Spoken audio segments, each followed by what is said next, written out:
السلام علیکم ورحمۃ اللہ وبرکاتہ۔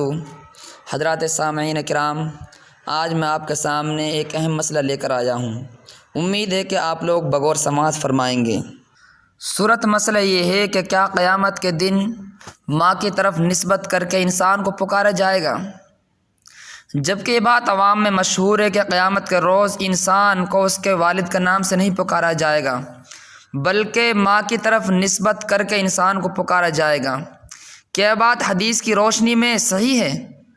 اس کا جواب یہ ہے کہ قیامت کے دن انسان کو اس کے والد کے نام سے پکارا جائے گا۔ ماں کی طرف نسبت کر کے انسان کو پکارا جانا، یہ کہنا کہ ماں کے نام سے پکارا جائے گا، یہ غلط ہے۔ یہ عوام کی من گھڑت بات ہے، بلکہ حدیث پاک میں موجود ہے کہ قیامت کے دن ہر انسان کو اس کے باپ کے نام سے ہی پکارا جائے گا۔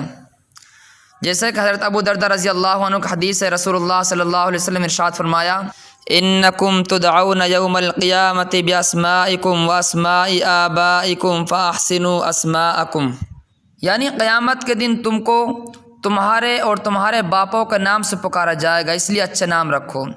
یہ حدیث ابو داؤد شریف، سنن دارمی میں موجود ہے۔ ہاں، البتہ جو بن باپ کا ہوں گے، یعنی جو زنا سے جو بچہ پیدا ہوئے ہیں، تو اللہ تعالیٰ رسوائی سے بچانے کے لیے ان کو ان کے ماؤں کے نام سے پکارے گا۔ پھر ملتے ہیں کچھ نئی معلومات کے ساتھ، تب تک بنے رہیں تحفظ الدین مسائل پر۔ اگر آپ نے ہمارے چینل کو سبسکرائب نہیں کیا تو ضرور سبسکرائب کریں اور بیل آئیکن کو بھی دبا دیجیے۔